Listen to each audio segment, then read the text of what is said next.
to that degree, and that's why when you say I don't go far back. Well, actually, I go back to Genesis, which is even further back from the Greeks, and talking about obviously pure randomness, and certainly in the Septuagint, the chaos is used, isn't it? And that's emptiness, and the earth was literally, the translation from the Septuagint is unfurnished and unseen. Actually, the oratos, I think I've got it somewhere. The word is two words is unfurnished and unseen, rather than random or something like that. So, what I'm suggesting, obviously, it's for real exegetes to get into this more than I can, and it's one has to be careful about being misled by etymology too, and doesn't want to push it too far. But from the small amount of kind of reading and study I've done of this, it seems to me that there might be a case for saying that there's no true what we think of as chaos and randomness and in say classical thought, but nevertheless there is a kind of strand of a notion of disorder, I suppose. So I don't know, maybe that's not saying as much as you would like me to have said, but that's about as far as I've taken it as far as classical thought. Do you have anything? Do you have views about this, or? Did the Greeks? Did the Greeks have a notion of true chaos? By true chaos, I mean the sort of thing that a computer scientist would talk about, a random number generator that generates allegedly generate random numbers. Yeah, I would say I wouldn't want to be misled by the actual Greek word chaos. Yeah. I think you hit on it when you're talking about randomness, and that's why I brought up. That is why I brought up Protagoras and Sophists, and I'd also bring the atomists in here at the same time. Yeah. So I would focus there on what I was describing as that Protagorean and sophistic side of that divide. I would concentrate on the word in English, random rather than chaos, and that's what that is the divide which I meant. So the word chaos itself is a bit misleading to use. Well, that I word. mean, it's your word. Yes, precisely. Yeah. So I'm trying, and I don't criticize you for the use of it. I just want to make sure I understand how you use it. Yeah. No, in the argument that I'm giving, I am trying to make a distinction between the kind of maybe it is a very contemporary notion, more so than I think that the randomness and total disorder. Total disorder is another way of putting it, and maybe using the word chaos is a bit misleading. I can grant you. I can't remember whose hand I saw next, but I think maybe that one. Some of this, and I'm not just speaking to you, but sometimes it sounds like some of the lecturing of academia is sort of like a crossword puzzle. It's sort of like constructing a crossword puzzle that's dependent on past crossword puzzles. I'm not sure. Sometimes it gets too obscure, too complicated, too convoluted. Now, to the point of randomness or unrandomness, I mean, basically, we, the species and everything else, we're in an explosion. In other words, the Big Bang sets off an explosion, whether or not it's the origin of everything, but for the most part. Okay, so we're in a freeze frame of an explosion. We are an explosion, essentially, talking. We're an explosion that is capable of talking and thinking and something kind of rational thought. Moral order, if you examine us, we're basically social animals.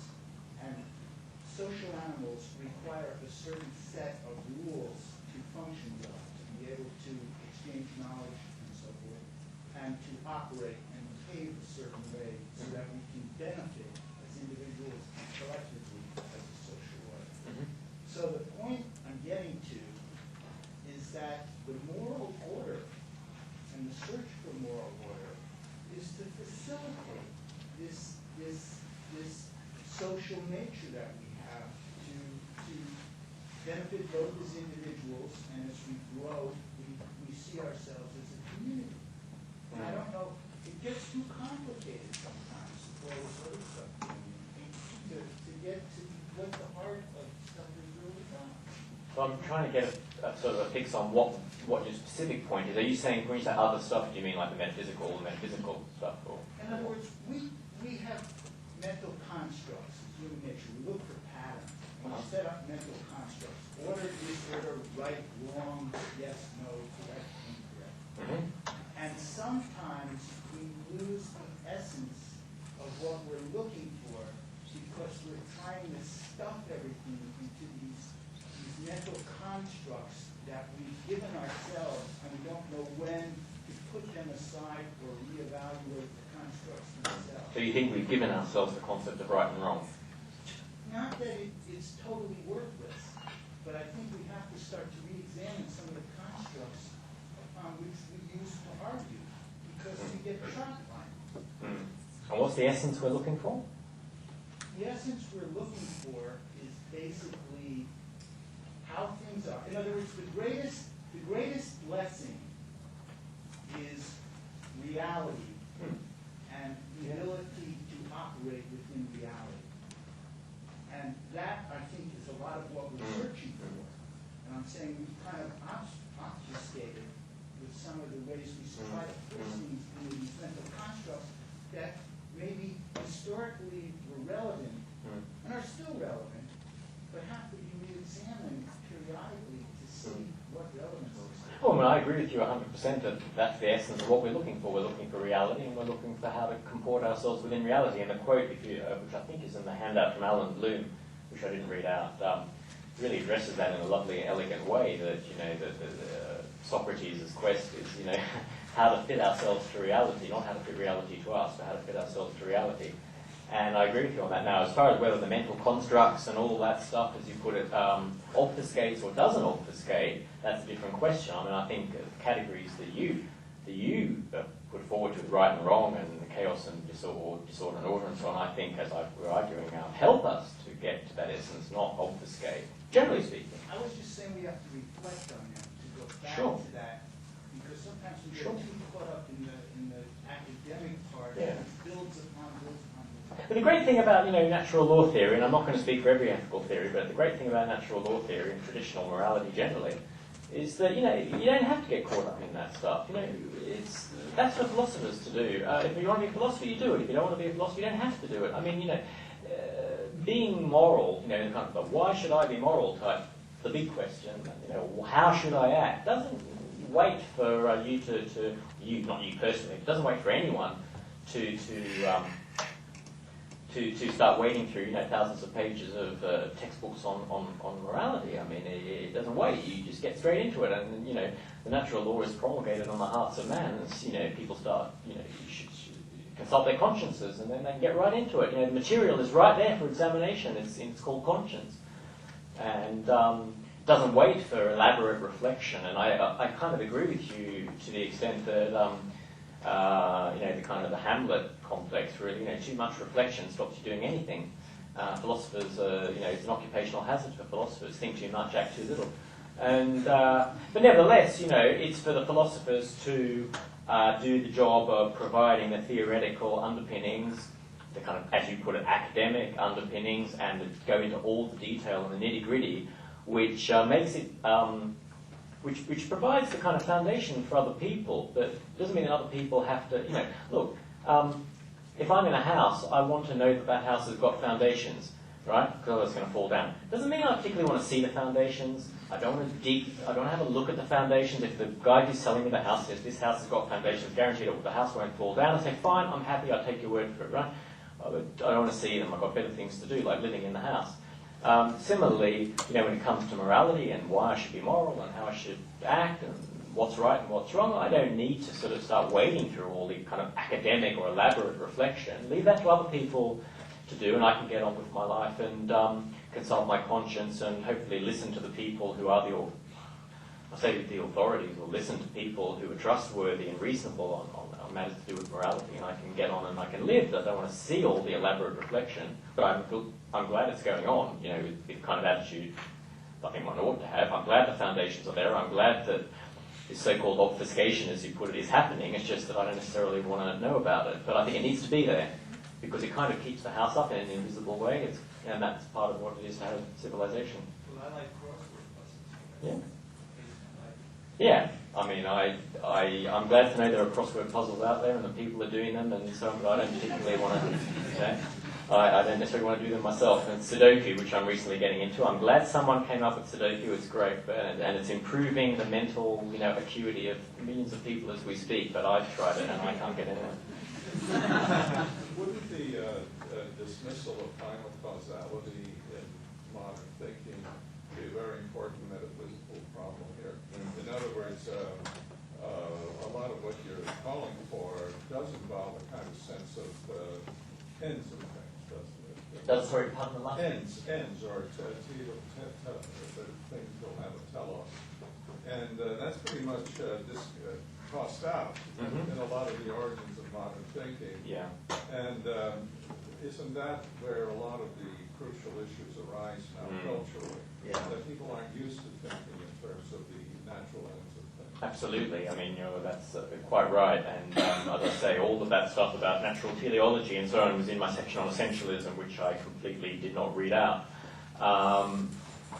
Yeah, I think it's an absolutely crucial problem is recovering for contemporary thought the notion of natural teleology, not just human teleology. It's very easy to get obsessed by human teleology. And the whole point of traditional natural law theory is, sure, there's human teleology. Why? Well, think about teleology in general. Think about the way the world operates. Think about living things in particular, of course, but think about just the inorganic world as well. Well, where's the teleology? Okay, do we want to go back to Aristotle and objects naturally tend towards whatever the centre of the earth when they fall, or things like that? The sort of stuff that was so discredited by Renaissance science and so on. Well, look, there's teleology and there's teleology, and I think it's so easy to scoff at classical thinkers proposing teleology throughout the world, organic and inorganic, and not really to kind of appreciate what they were getting at and trying to cast in a maybe more accurate idiom or a more insightful idiom the insights that they already had about the way things operate. So, for instance, if you get up in a philosophy seminar and say, well, I think inanimate objects have teleology, you'd be laughed out of court. Someone will shoot you. Stone, does a stone have a teleology? What's the telos of a stone? What's the telos of water? What's the telos of a mountain? What's the telos? Okay, well, rewind, step back a little bit. Okay, maybe a stone doesn't have an end in itself, and so that's why, and it's crucial in natural law theory, as natural law theorists have always done, and always hopefully continue to do, and that is to distinguish between the living and the non-living for a start. And you can only do that by an essentialist theory that marks out clear distinctions between the living and the non-living, and with that distinction, the distinction between immanent causation and transient causation, of course, a kind of distinction that went out the window, I don't know how 30 years ago, but that people always used to talk about immanent causation, transient causation belonging primarily to the inorganic world, immanent causation to the organic world. Okay, I'm not saying stones have immanent causation, because then I'd be a panpsychist or something, which is ridiculous. And although I have a colleague who's a panpsychist, but I shan't name him. So obviously not that, but in another sense, stones have teleology. What function do certain minerals play in the composition of other minerals, for instance? What's the function of bauxite in the formation of in the manufacture of aluminium, let's say, or maybe that's not good because it brings in artifacts. But let's say, what's the function of some compound in the occurrence of some naturally occurring alloy or something like that? Is that so ridiculous to talk about teleology in that sense? The contribution of what contribution does heat make to the formation of lava? Oh my God, heat has a teleology. It contributes to the formation of lava. I mean, why is anyone going to be upset about that? Heat, it does make a contribution. It has a function. Now, I was discussing this with another colleague, not the panpsychist, but a far more reasonable colleague. Recently, we were talking, who read my paper, and I talked about, in the section I didn't read out on essentialism, talked about the teleology of, the examples I give about what is the function of water? What is the function of condensation in the water cycle? As an example of natural teleology, water has a telos in the formation of the water, in the occurrence of the water cycle. And that seems to me to be a clear example of natural teleology. And this colleague said to me, well, that's a bit strong, isn't it? I mean, isn't that something to do with us? It's to do with our purposes. So, of course, things have a telos, inorganic things have a telos with respect to our purposes, like the function of silver in when I make a watch or a ring or something. But my reply was, well, no, the water cycle's got nothing to do with us. The water cycle existed long before we existed. Sure, we benefit from the water cycle, because if we know, the more we know about the water cycle, the more we know about how we can find fresh water to drink, for instance. But that doesn't mean that the telos of condensation in the water cycle is something that we impose, or that is a function of some artifactual intention that we have. It exists. Natural teleology is just there. Things have functions with respect to other things. And that natural law theory has to respect that, not respect them, to push it, because it's completely lost in contemporary metaphysics. Do you see any indications of people who are bringing it in, say, in the world of science? In the world of science, so in the world of science, I don't think, you pick it up in bits and pieces, but I don't think there's anyone that I know of that, again, please, if anyone does know, tell me, because I'd like to read these people. I'm not aware of any particular writers, say science writers or scientists, who are pushing this in any big way, other than just it being implicit. Well, it seems to be involved with complexities, doesn't it? Yeah. The more there is, the more you can find elements of interlocking teleology. Yeah, absolutely. I mean, there's plenty of work on complexity and natural order and how higher order can allegedly, which I deny, emerge from lower order and so on. And you can say, well, then that implicitly brings in natural teleology, and I think it does. But they wouldn't say it in that way. No scientist worth their salt is going to get up and say that, there is a natural telos to neutrons in radioactive decay. They'll put it in a different way. But in a way which looks to me like completely teleological, because they'll talk about function. What is the function of the neutron in radioactive decay? But no, it's not. If you're asking the general question, is this a big thing in either in philosophy or in science? It's not. It needs to be. Yeah. I suspect that ecologists and people who philosophize in an ecological way would effectively be talking, teleology at the level of the harmony of the ecosystem. Yes. And the benefit, Yes. the mutual benefit of the parts. I wanted to ask a question concerning the relation between natural law theory and the laws of nature, which are progressively discovered.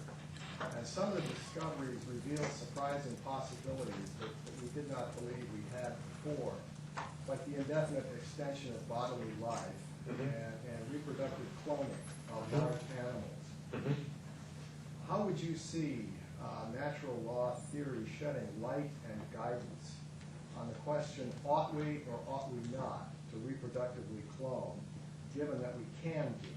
Is there anything natural law theory can do to help us addressing, the ought or ought not in view of surprising discoveries of new powers? Now,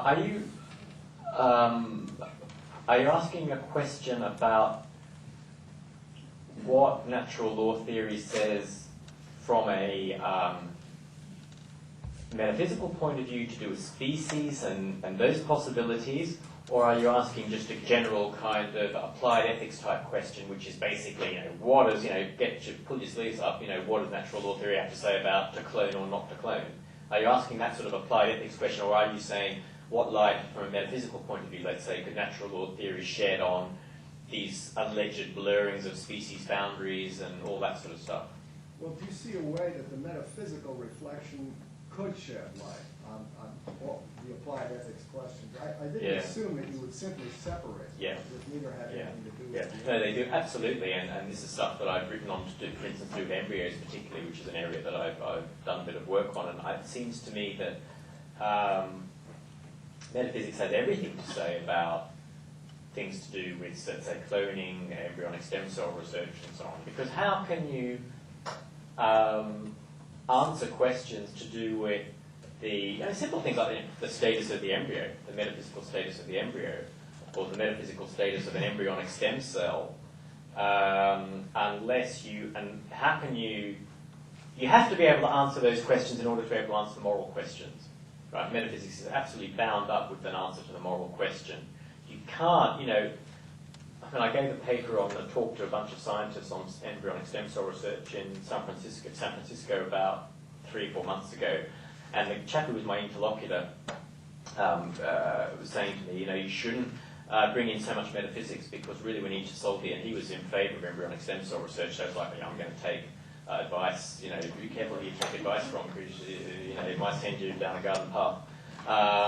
And you better not bring in all this metaphysics. He said, if I were you, my advice to you, and we're going to debate, I'm against him and I'm published against him and all this sort of stuff. If I were you, I wouldn't bring in so much metaphysics because it blurs the issue, because really we have to solve this issue by looking at what's good for society and what society wants and blah, blah, blah. And that seems to be, and I just said, thanks for the advice, but if you don't mind, I won't take it, because it is absolutely crucial to be able to deal with these questions, to be able to answer metaphysical questions to do with the status of the embryo and so on. Now, I won't here go into a big discussion of how you solve problems to do with the status of the embryo metaphysically, but you have to, for instance, you need to have a theory of essences and substance to be able to answer questions to do with the status of the embryo and whether an embryonic stem cell is or is not an embryo, etc., whether it is human life at all, if it's human life, is it a human being, and all of that. These are all metaphysical questions, and they're absolutely key, essential questions to be answered before you can answer the ethical questions, or rather, at the same time as you answer the ethical questions, you are answering the metaphysical questions as well.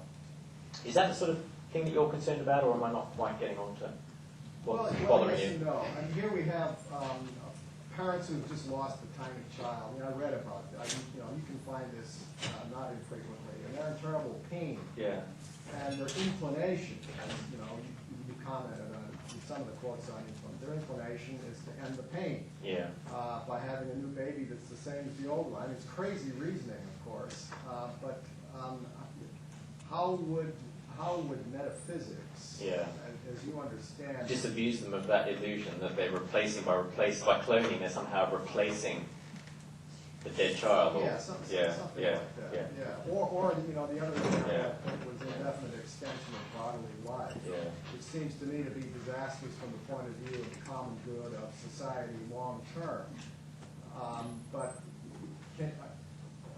what metaphysics leads to the right conclusions?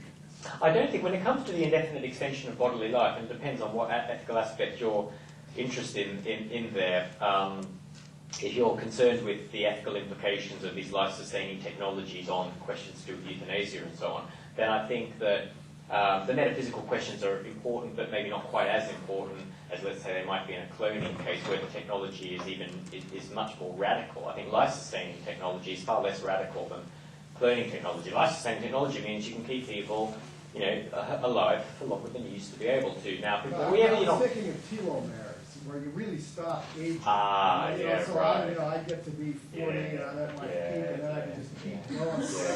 I don't want to stop. Yeah. I'm really not inclined to die, since now I'm 500 like never. Well, on even number days, I'm with you and think. In fact, talking to someone yesterday about this, thinking we were both thinking, well, if I could live for another 500 years in my current state, think of all those books I could read that I'm never going to get to read. They're on my bookshelves at home. On the other hand, on the odd number days rather than the even number days, it's the Bernard Williams kind of attitude, which is, oh my God, what a prospect, the prospect of living for another 500 years. I think the ethical considerations come to the fore more than the metaphysical. I don't see, problems. I don't think you can answer the ethical questions in that sort of case by saying, well, it's not really life or it's not really you.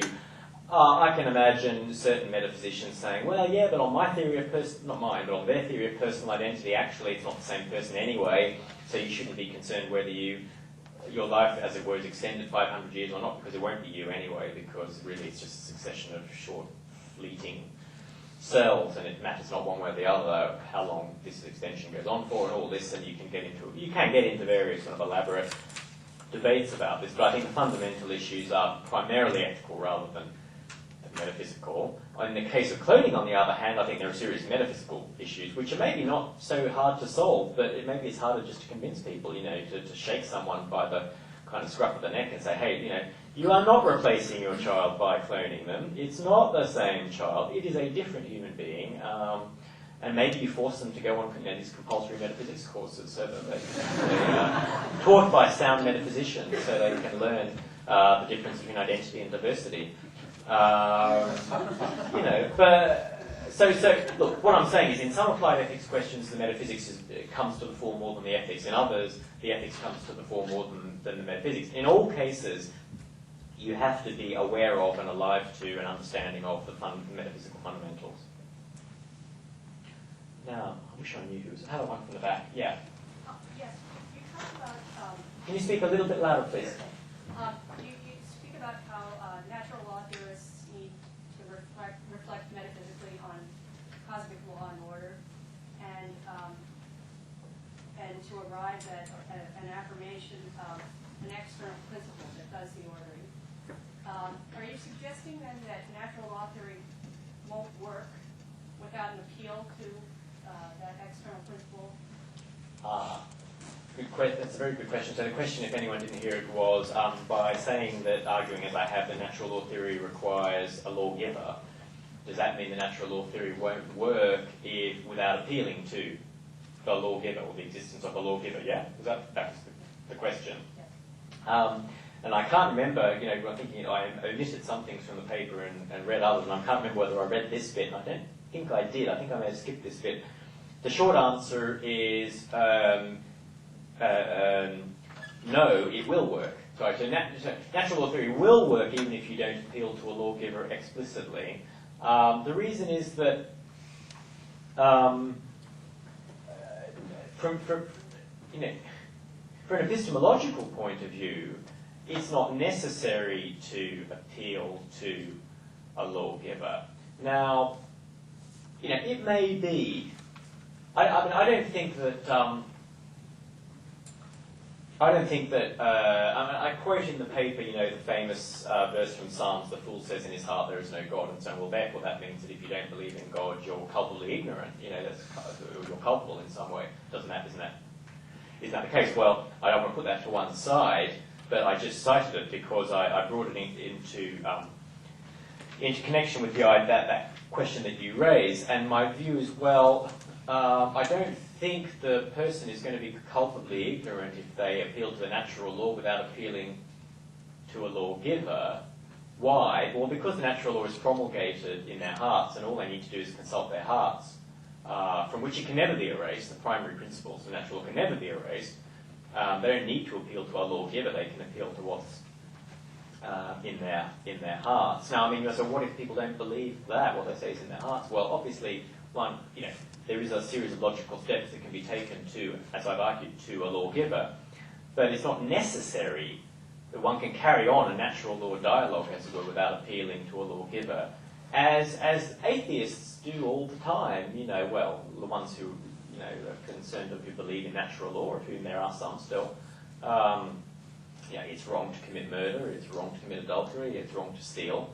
How do you know that? Well, different atheists might give you different answers, but there are still some of them out there who will say, well, it's part of the natural law, the natural common morality of mankind, as they might put it, and they might appeal to kind of more contemporary or more rather post-Enlightenment natural law theories of the kind you might find in Locke, let's say, which don't appeal to lawgivers in any meaningful way, but do appeal to the rights to life, liberty, property, and so on. It's not the sort of natural law theory I would defend, but it is a form of natural law theory, and obviously I do defend, there is a right to life and a right to liberty and a right to property, and you can carry on that dialogue and you can have arguments about that without appealing to a lawgiver, and you may not be culpable anyway for doing so, and if you don't know of the existence of a lawgiver because you haven't followed through the kind of reflection, high-level philosophical reflection that is required to get you to that point, that doesn't necessarily make you culpably ignorant, and that seems to me to be okay. So, I don't want, my position shouldn't be taken to an extreme, as though I'm somehow claiming that because metaphysics is necessary to the methodology of natural law theory, therefore you have to know everything of the metaphysical foundations in order to be able to do natural law theory. You do have to know about human nature, and you have to know about what's good and what fulfills human nature and what doesn't. But that doesn't, you don't necessarily have to know about the lawgiver behind that, because you may not know and don't necessarily have to know about arguments to do with cosmic law and order and chaos and promulgation and all of that. So I don't think you do. Now, and I stand to be corrected on that. Maybe I'm wrong, maybe you do need to, but I'm not convinced that you do. Is that? Yeah. There was... I don't know, I'm probably being unfair to people because I haven't started making notes of who was first, so I'm just going by who I'm glancing at.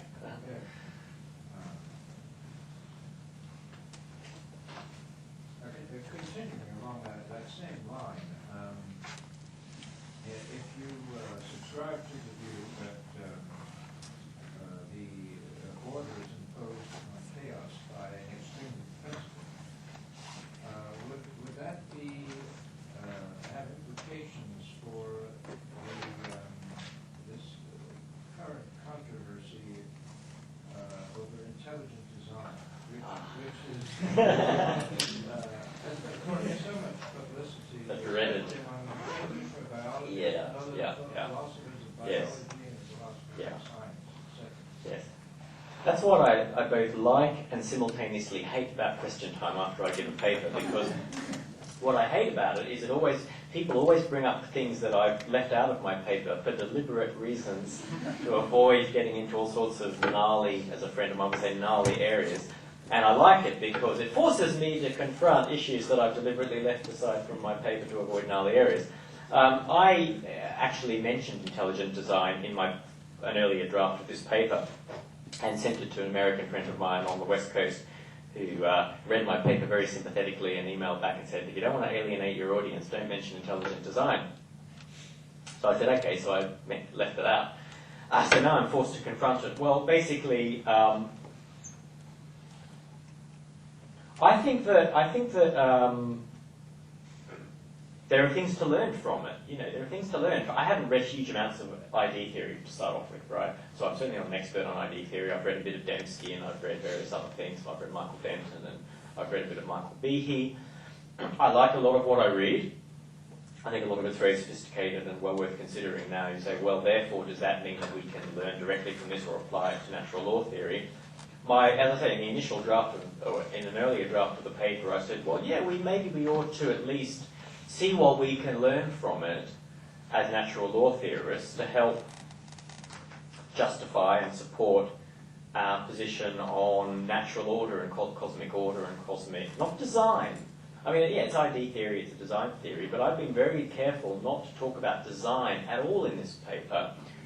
Not because I'm scared of it, but because I don't think it's strictly necessary. You can talk about order without going on about design all the time, and therefore bringing in a host of issues which are interesting, but not required, not compulsory for arguing in the way that I've argued. ID theory has interesting things to say about order and complexity and so on, which I think we can learn from, but that doesn't mean that I want to say that we should embrace it wholeheartedly in any particular form, or that somehow we have to be able to appeal to that in order to give any support to what I've been arguing. I don't think what I've been arguing, as I actually said in one of the paragraphs that I read, and I know it's controversial, and I fully accept that, and I'm happy to be tackled on this, but I said I don't think it actually waits for empirical discoveries. I'm not waiting for any particular empirical discovery, whether it be in complexity theory or ID theory or anything like that, even a very high-level scientific discovery or mathematical discovery or whatever, to help convince me of what I've been arguing about cosmic law and order, because I think cosmic law and order is just evident around us in a very straightforward way. And the details, obviously, one can argue about the details and imperfections in this order and all that sort of stuff.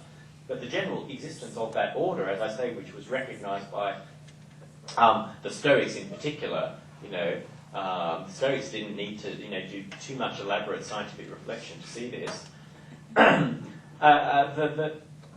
So that therefore ID theory and such things are adjuncts, very useful and interesting adjuncts and worth pursuing, and philosophers should pay attention to it, and ethicists should pay attention to it in particular, without necessarily feeling bound by anything that it tells them about, you know, design or complexity and so on. So that's kind of my attitude to ID theory, is that I don't want to say anything more prescriptive about that, because I think that one, you know, it's got a role to play, and that's all I'm going to say about it. You know, I don't want to give it any stronger kind of position. None of my argument hangs on it, in my view. I wanted to ask about your quantum principle and public view that you're going to have. Yeah. It seems to be quite central to your order Yeah. section. And I was wondering if you regard that as an axiom, or is there some way that you kind of argue for it dialectically? It seems like that's precisely the point at which those who say there's no real order, that's exactly what they deny. And then you do read lots of little kind of reasonings given on the basis of the random evolution of the universe and stuff against that. So I was just wondering how you take that. Yeah. Well, I mean, I think in a way you can argue for it, but it's still an axiom, and by that I mean that not that there's a kind of there are more persuasive premises from which you can derive it, that it's not the conclusion of an argument, but rather that you can unpack it as a way and argue for it dialectically by saying things which are kind of unpackaged self-evidence that, you know, in the way that I did when I talked about order from chaos and whether you know, how could order come from chaos unless there was already a principle within chaos that could bestow order, but if there was a principle within chaos that could bestow order, then it wouldn't be chaos. That sort of dialectical argument, if you like, an illustration of how it operates. But basically I take it to be an axiom. Again, you know, correct me if I'm wrong on this, anyone who knows about the scholastic axioms and so on, but I thought it was an axiom of philosophy for hundreds and hundreds of years. It's just taken to be it's just taken as read, and you find, and that it's in Aristotle. Don't ask me for the, you know, the particular column number, because I couldn't tell you at the moment, although I'm now thinking I ought to go and find out. But I'm sure it's in Aristotle, and just that you can't get from that which is qualitatively of a lower or inferior kind to something else. You can't get that something else without that other thing not being of an inferior or lower kind.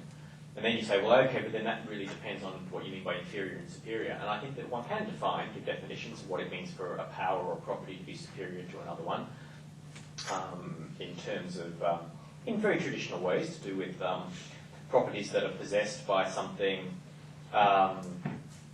If one thing, you know, has all the properties of another thing, but has other properties that that other thing doesn't have, and not vice versa, then we say that the one is superior to the other, and so on. I don't talk about it in this paper, but I've talked about it in other papers.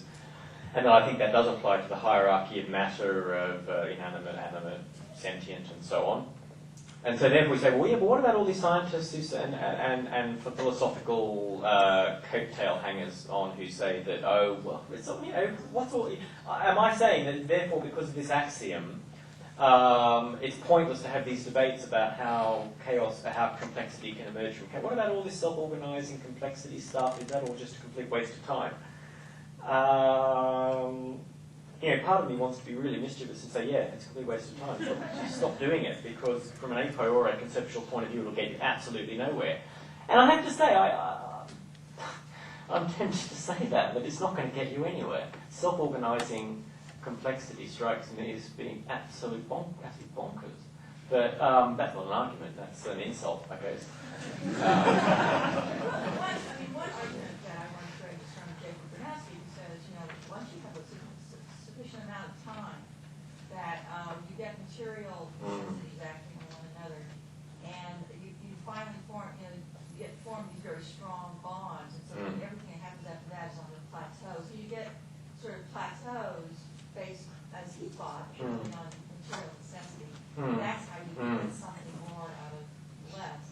Now, does that bother you at all, that sort of argument? Yeah, it does bother me, not because it convinces me that this is what I was saying was wrong. It bothers me because it's masquerading as an argument. It's what it is. It seems to me now, because I haven't, got, say, Bronowski in front of me, and there are other people like Prigogine and others who have written about this. a lot of it seems to be a description masquerading as an argument.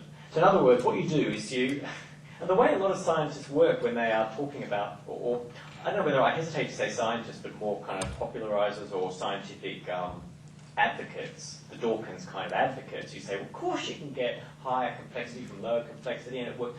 Is a lot of what seems to be going on when I read them is that you have descriptions masquerading as arguments. In other words, to convince another person that it's possible, or in fact that it's actual, you describe how it happens. So what happens is things, get together and then you form a bond, and then from that bond becomes stable, and then from that you have, as you say, a plateau, and then other things develop from that, and then you reach another plateau. That's not an argument. That's just a description of something that the person is wishfully thinking is the case. What I want to know from a conceptual point of view, well, what is this bond? What specifically is this bond? Is this bond ordered? And if it's ordered, am I supposed to believe that there was absolutely no order before that bond was formed? Well, okay, then how was the bond formed? And you can't just say, well, things unite. Well, why do they unite? Do they unite because there's a principle of order that drives them towards unity? Well, they say, well, no, it's an accident. Well, then if it's an accident, then the result of that accident, is that an accident? Is that thing itself truly ordered? Or is it just a kind of a phase, a transient phase of something that's going to immediately disappear? And so you can see the sort of question that I would want to answer. So basically, faced with a particular description of how this is supposed to happen, I would then ask a series of questions about conceptually how this is realised, not just, I don't want to hear words, I want to know exactly how it works. And one has to work on a case-by-case basis. I'm not particularly, can't say I'm particularly convinced by anything that I've come across on this, but I don't, and I do think it's an a priori matter that the principle's either there or it's not there. If it's not there, how do you get it? And if it is there, then you've had it all along. Is there anyone who hasn't asked? You haven't? Yeah. Being an Aristotelian, I certainly agree with most of what you say. Being a physician, I also agree with many of the ways people have come to these problems. Can you clarify for me, not being too much into these ethical, theoretical problems, to what extent you see this approach as kind of a handmaid to ethical theories that have to take a lot more into account? As some people seem to assume that you can, in effect, derive an ethical system from natural law as a basis. This raises the problem, for example, and how would you stand on this, that different cultures have different histories, and therefore come up you could talk about a Taoist monk who is spending his life taking care of the poor, and nevertheless has ethical theories which would be very divergent from ours, where the individuals, for example, stand in relation to society. So that human beings having a history, and cultures having very unique and different histories, is something that in itself doesn't seem to fall under the kind of directives that you can get out of natural law, which has to be more universal. Where do you stand on that, or what kind of guidance can you give us from that? Well, it depends what particular question you're asking. You could be asking, well, isn't the very fact that there are these different cultures and cultural, stroke ethical traditions, isn't that standing evidence against the sort of natural law theory that I'm defending its very existence? Or it could be, well, given that there are these different strands and different tendencies and traditions, how could you possibly argue, one way or the other and convince people? And what are the data from which you can get a kind of natural law theory? There are two questions. Is there one particular one rather than the other that you want to emphasise? Is it that these divergences are evidence against the sort of position I'm defending, or is it that, well, there may or may not be evidence against, but the point is, how are you going to argue with the Taoist monk who's got a completely different ethics? Or something like that. No, that was really my question to you, was what are you claiming that natural law can give you? Right, right. From an Aristotelian standpoint, Yeah. you can say kind of a minimum set of requirements. Yes. But Yeah. that's that fire burns the same in Persia as in Athens, but the nomoi are different. Yeah, yeah. And nevertheless, there are, as there are principles that go beyond these differences from one society to another. Those I never really saw. He tries, of course, with the idea of polis and the politics to give you, something at least from a Greek perspective. Nevertheless, given our longer history, including John Locke and so on, we have a very different idea of the relationship of the individual to the culture as a whole, to the society as a whole, and you have these kinds of differences in different cultures. Well, I think natural law is nothing. Light of that. Yeah, natural law theory is nothing if it is not committed to the existence of a core set of principles and, as you say, you put a minimal requirement that is compulsory for all humanity of whatever stripe. And so that is, I think, a non-negotiable. That's just a non-negotiable aspect of natural law theory. How do you argue with, the perennial question about arguments between different cultures? That's like sort of a methodological question which can take us into other areas, but I mean, I think that it depends on particular cases, it depends on situations, it depends what ethical prescriptions you're talking about, what aspect of morality or divergent morality should we be focusing on, what is the particular cultural condition and situation of a person or group of people who might have an apparently different common morality from the ones that we have, and so there are all sorts of difficult and subtle methodological issues with how you argue, but that there is this common core morality of the natural law, which is embodied among other things in the Ten Commandments, I believe, is absolutely non-negotiable. And there must be a way, and is a way, I believe, of dialectically arguing through all of those. Without explicitly appealing to revelation either, I don't think you need to appeal to revelation to say that it's wrong to commit adultery or that it's wrong to steal and so on. So that is absolute core, essential commitment of natural law theory. I don't think there's only one natural law. There aren't natural laws in that sense. There's one code, as it were, for all of us. So you would say that it comes down to kind of minimum requirements. Yeah, I'm not quite sure what the force of minimum is there. I would prefer to say something like core requirements or central requirements or something. Minimum, I suppose, suggests, well, it could be added to by other things, such as prescriptions that might be revealed or positive prescriptions and prescriptions and so on. That's fine. If that's what you mean by minimum, then I'm happy to accept that. But central core requirements that are necessary for each and every human being, which are non-negotiable, which are unambiguous, which may require interpretation and are subtle in their application, but which are nevertheless unambiguous and can't be traded off for any cultural reason.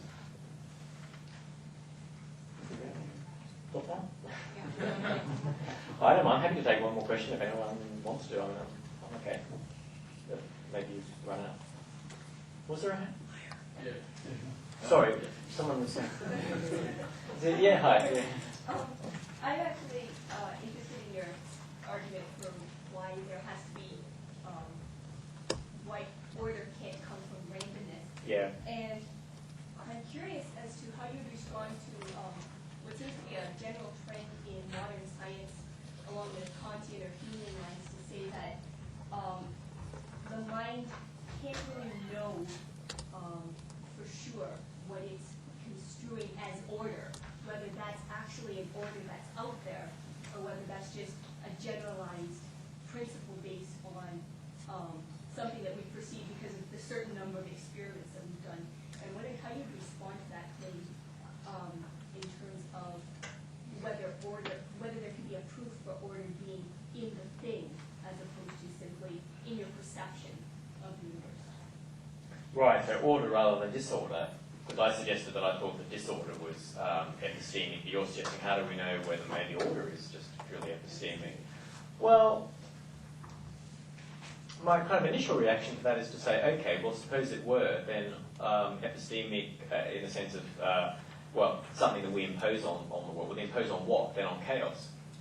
So in other words, that which we impose on it is chaos, which would then take me back to the kind of remarks I was making earlier about, well, then what is this chaos supposed to be exactly? Can we even define it? And it's just not clear to me that there is even a definition that anyone can rally around of what this randomness is supposed to be, other than to define it as a kind of absence of something, absence of order, but that's not very helpful.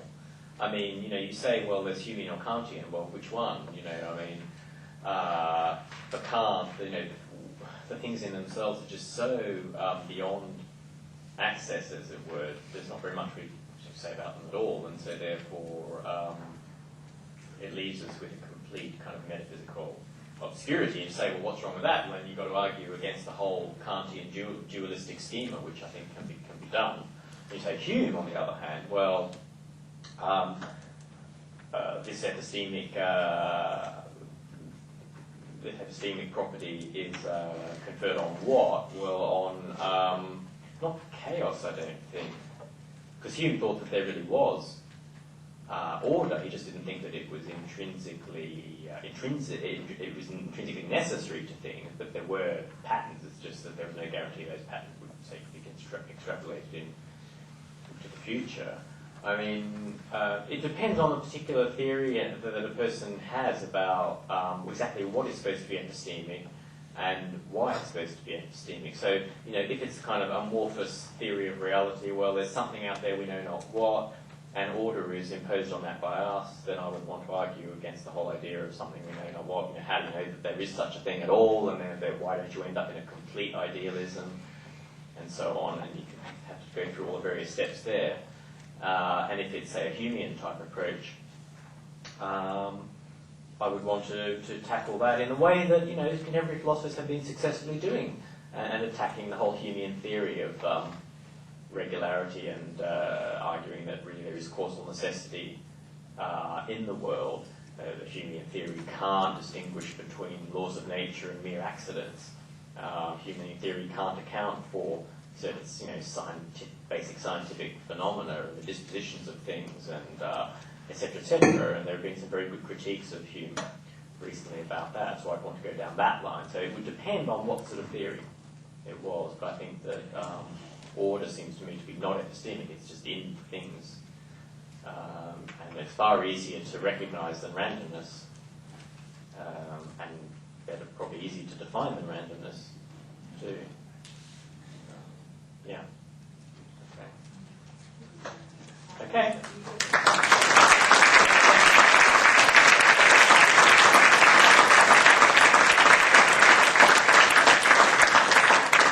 I want to thank Professor Oderberg for a stimulating lecture that was also very comprehensive. We ask all of you to join us at the reception just outside the door here and to continue the discussion. Thank you.